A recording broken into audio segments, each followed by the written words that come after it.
So over the last couple of weeks, a topic that's been up that I've seen a lot is how does activity surges work in Grandmaster Nightfalls? A lot of people are confused about this system and how it works. You know why I know that? Because people recommend to me different linears and say, why are you using an arc linear when it's not arc surge? Why don't you use this linear fusion rifle? Why don't you use an exotic linear fusion rifle? And all these sort of questions. So then I can obviously see that somebody is maybe not educated on the Grandmaster Nightfall modifier system. So I'm going to start you all off on a fresh, clean slate so that when you watch this video, you'll then be educated on how the system works. And if somebody in the future asks me, why haven't you used this linear? Why haven't you used that linear? Then I can link them this video and say, hey, can you watch this video so that you can be educated on this? So then you know where you are. Because it's not about me anymore. It's about you and losing damage in Grandmasters. And I don't want you to. I don't want you to be losing damage. And you will lose damage if you don't know how these modifiers work. So I'm not focusing on mode modifiers or combatant adjustments because that's clean, cut and dry, basically. Like chaff, radar is disabled, yeah, we know that. Limited revives, yep, we know that. Extinguish, it does what it says on the tin. Fire pit, it gives you actually a good description of what it does. Randomized banes, the tooltip could be expanded on. It doesn't tell you what each bane does. They should have a description of each bane. Zealous banes, healing banes, shielded banes, all that stuff. There should be a description for the tooltip for that. There'll maybe be a video down the roads about banes from me because it's something I do want to talk about, but not in this video. Shielded foes, it tells you what it does on the tin. Very simple. But this side isn't as simple. Self-build crafting and combatant build crafting. So let's take it from the top. Overcharged weapons is a damage buff for your weapons. It's a 25% damage buff. You will also get another modifier with a weapon. It could be machine gun, it could be fusion, it could be grenade launcher, it could be anything. It could be sniper. In this case, it's shotguns. So if you run a shotgun, any shotgun, it doesn't need to be any particular shotgun. But if it's a shotgun at all, you will get a 25% buff to damage. So if you use Legendary Race, you'll get a buff. If you use a Void shotgun, you'll get a buff. If you use an Arc shotgun, you'll get a buff. But this is where people slip up. There's surges, Void Surge and Strand Surge in this case. Surges offer a 25% buff. Now that doesn't mean that you need a Void shotgun on. You can run a kinetic shotgun on and still get the buff. Because there's two buffs at play here and they do not stack. In other words, this is two opportunities for you to get the buffs. Now here's how it doesn't work. I'm going to tell you how people would slip up. Right, Overcharged Weapon says, weapon overcharges from the seasonal artifact are active in this activity. That's the first sentence.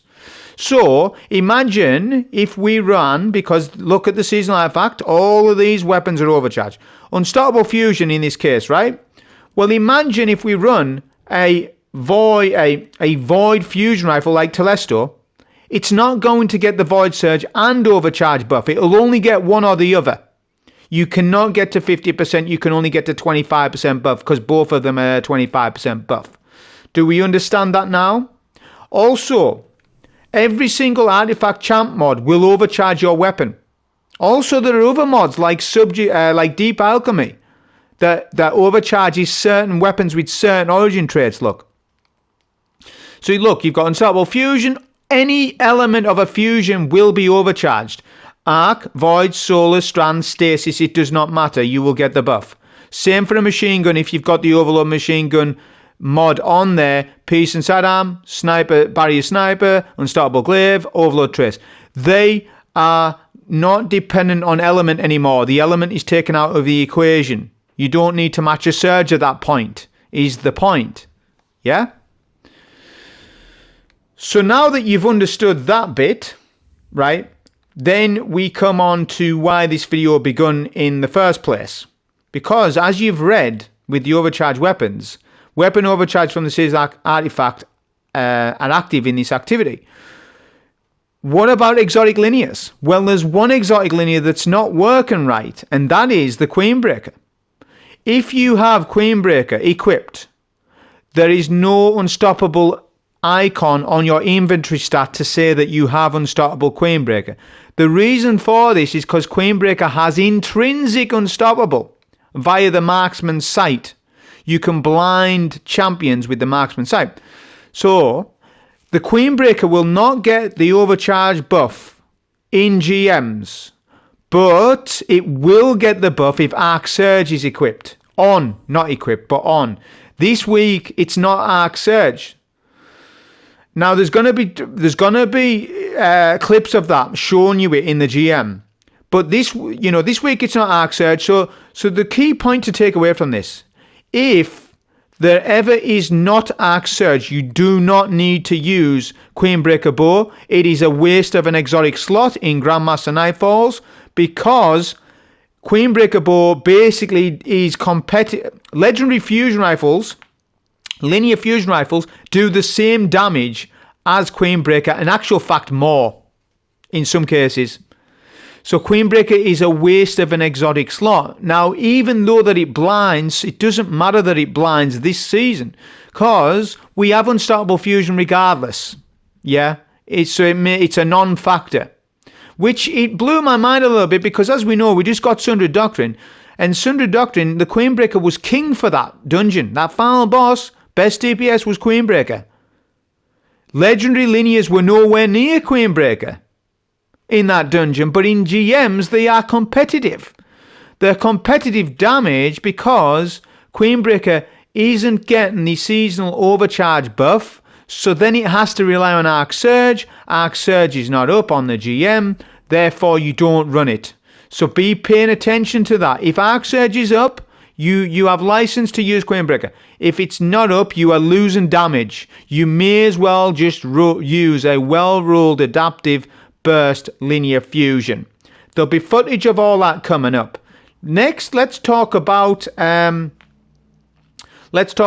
frets, right? So it's Void Fret, okay? So it's a 25% increase to income and void damage in this case. Now it can be Void Fret, Arc Fret, Solar Fret, and so on. So if we come over to the chest plate, remember that was 25% the fret. Now if I do this, okay, I will then negate and basically remove the void fret because resistance mods, elemental resistance mods stack up to 3 times. It is 15% resistance for one mod.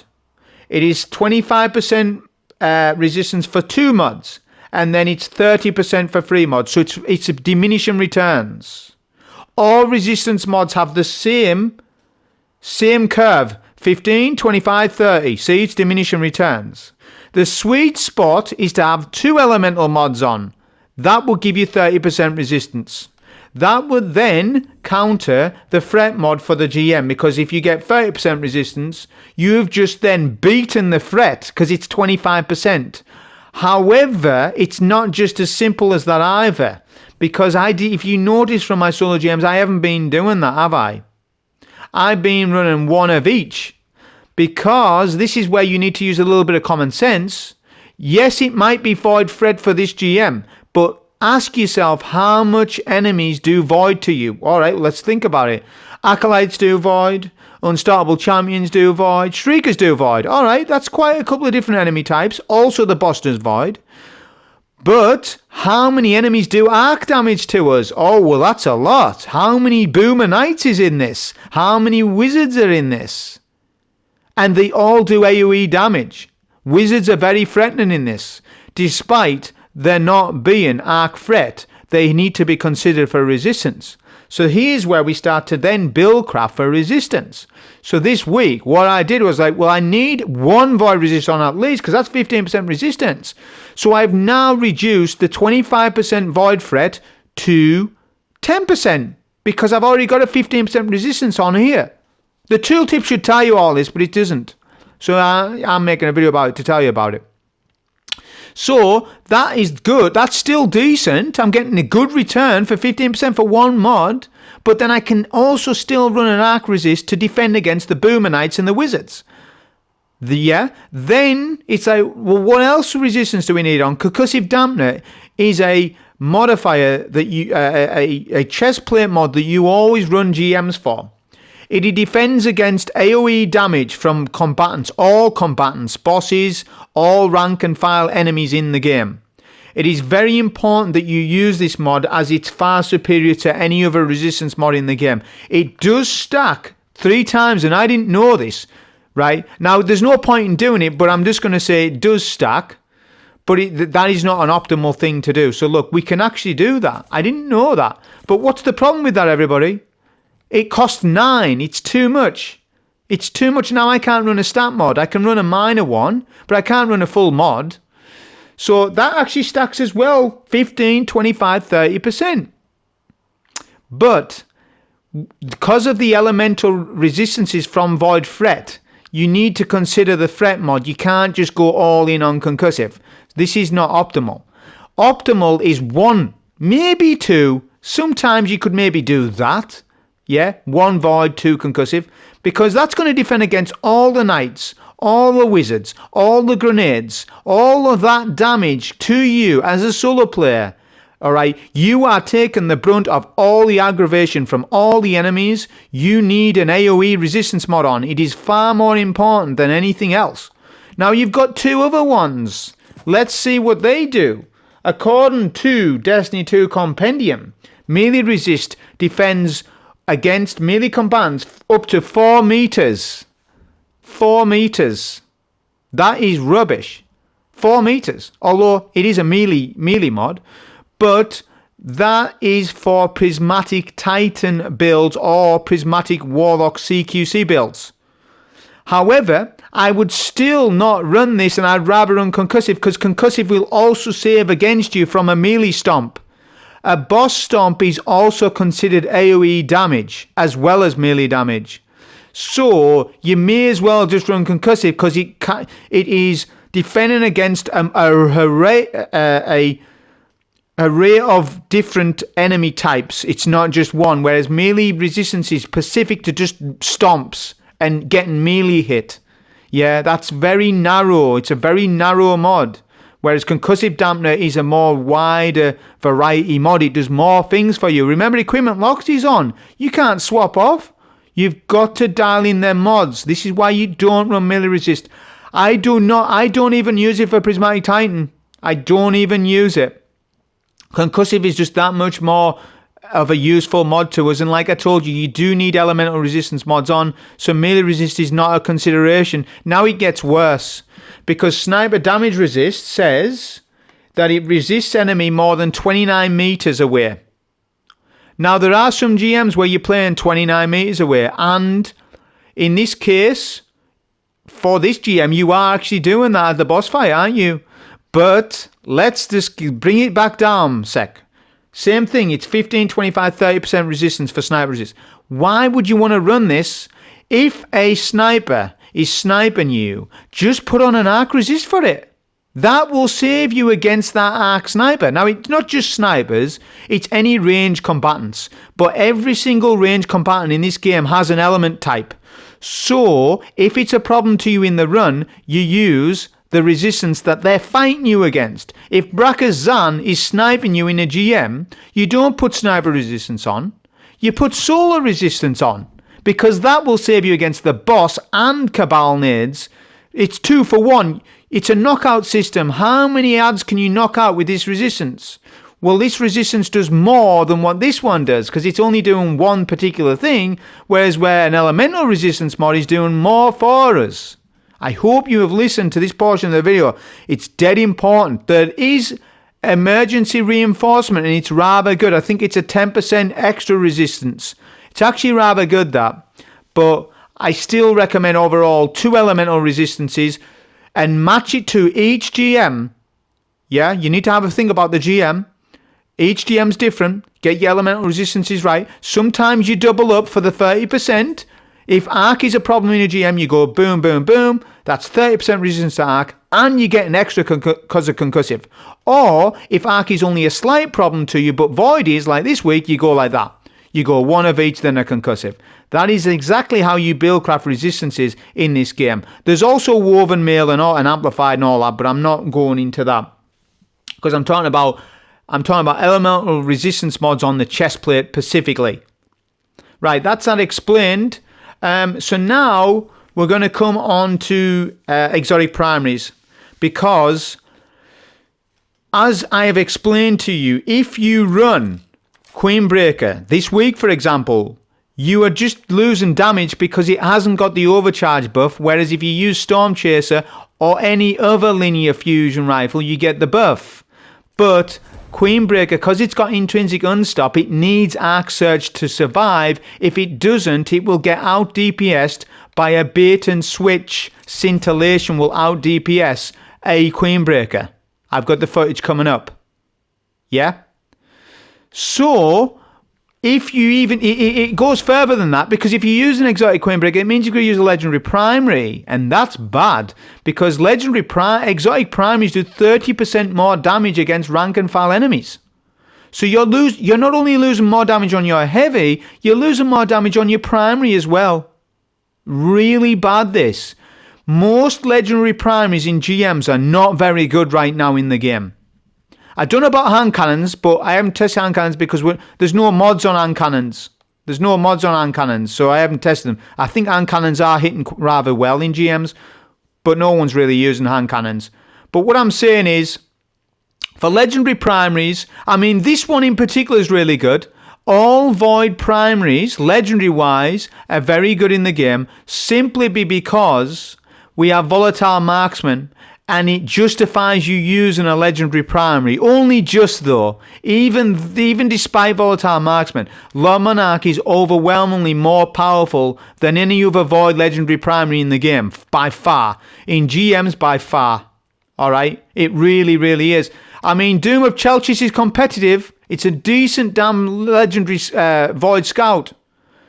This is one of the best energy scouts in the game, for sure. But then you've got some poor legendary scouts like this, Unworthy. Really terrible in GMs. I can't believe how bad it is. You'll see the footage coming up. And I will tell you, disclaimer, I did not use it with Deep Alchemy for the overcharge buff. And I didn't think about that as I was doing the footage. But it doesn't really matter. I can still tell you certain primaries in the game just are not good in GMs. This is a very good primary in mid-game content, dungeon content, Lost Sector content. Really good. But in terms of in a GM, you can barely proc Volt Shot. You can barely do damage to champions. They're not very good weapons, these. Alright? Compared to exotic primary variants. And this is where we come on to things like Wish Ender, Revision 0. Revision 0 being potentially the best exotic primary in the game for Grandmaster Nightfall content, because it has shield piece and rounds in it intrinsically. Now this is where we come on to the next topic. The next topic being Overcharged weapon buff. Now the Overcharged weapon buff, this is the second sentence. Kinetic weapons do increased damage when your super element matches an active surge. This is where it gets more confusing for people. You need a super on Void or Strand. So if you're on Prismatic, it needs to be Nova Bomb or Needle Storm or whatever it is that you're using. This will then overcharge Revision 0 to do 25% more damage, but that also affects the sniper mode of Revision 0, which is crazy.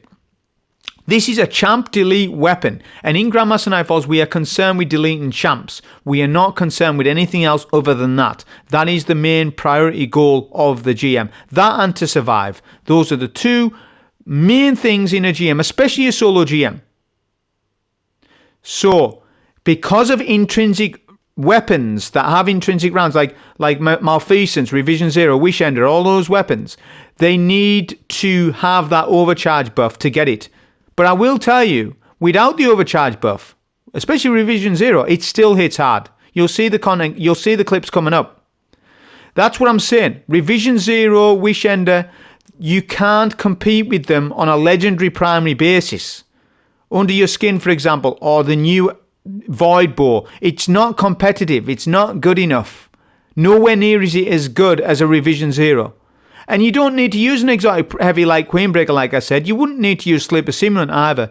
There's not really any need. Grand Overture's good though, because it stuns unstopables.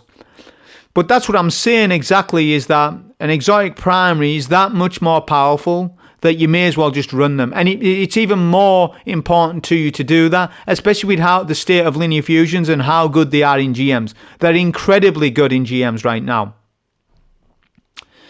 So that's the description of that. I will say as well with linear fusions, if you use a void one, you'll do more damage because of the volatile detonation. Now this one in particular, Doom Petitioner, is really good because it's 3-round burst.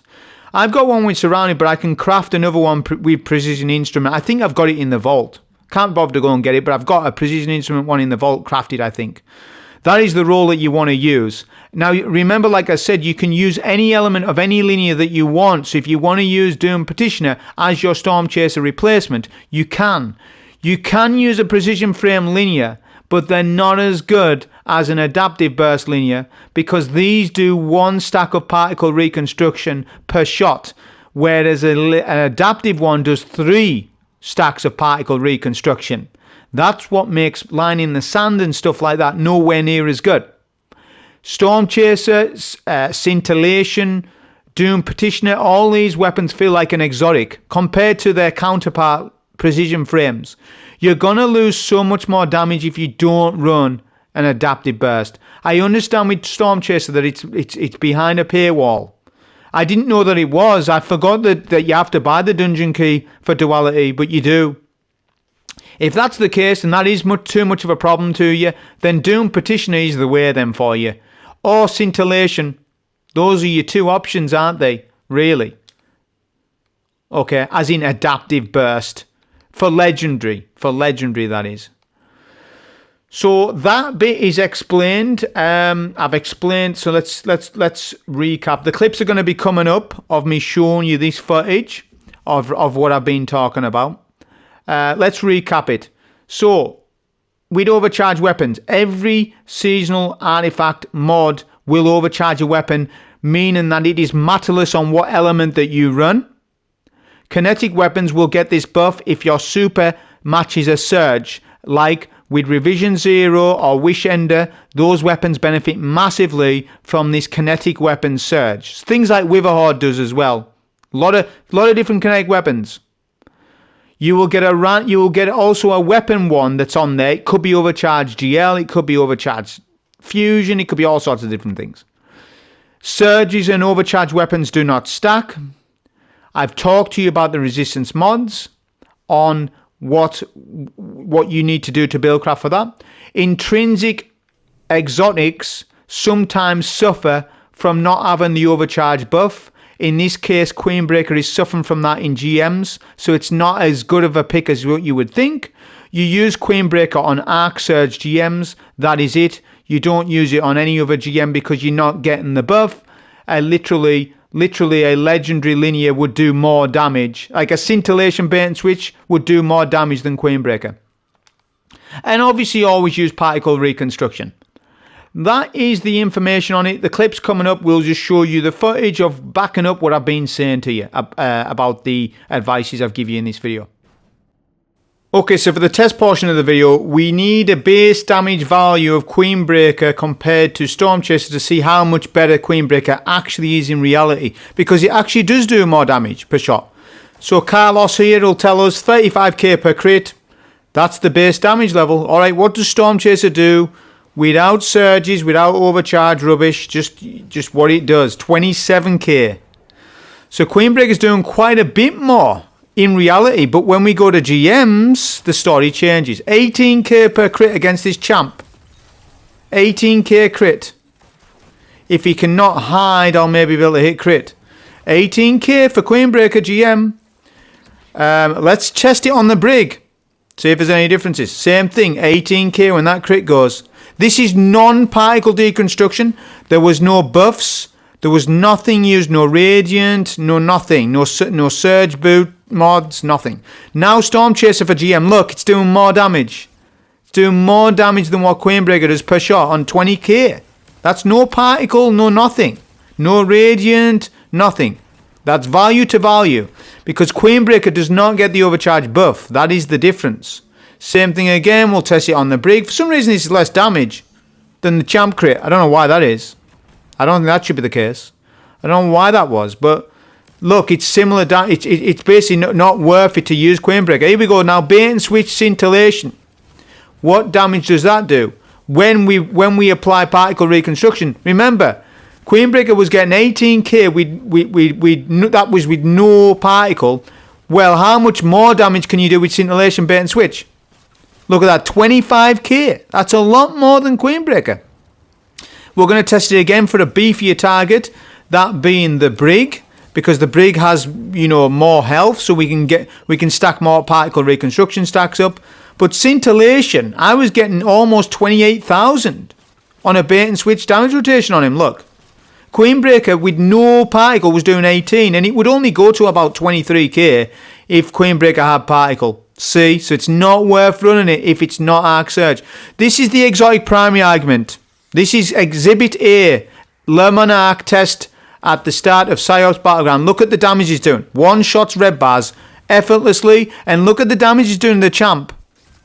Now let's compare that to a legendary primary, like Under Your Skin. Got explosive payload, works with the volatile marksman, so you get barrier rounds. And it also one-shots red bars, just about.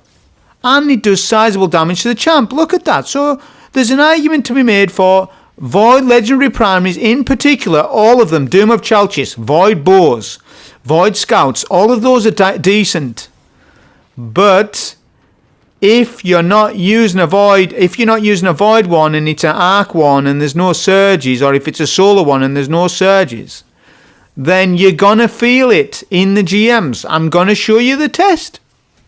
We're going to show you. It's not a test. It's more of an Exhibit A, B, C, real world example to you. I'm starting to do the GM. What does it feel like? Example. This is not like a number test. This is more of a practicality test. Look, we're using the Dungeons Arc Scout. What's it doing on a red bar? All right, melts the red bars pretty quick. Remember, we have not got that overcharge buff on the artifact mod. This gun is not overcharged right now, but that doesn't matter. It's not doing any damage to champ. Look at that damage. Look at the damage difference between that and the Void Bow I just used Under Your Skin. Do you see how much that difference is? I'm not going to move for the weapon. I can die because the weapon should have worked for me and it didn't. That is a real world example of me showing to you it's no good.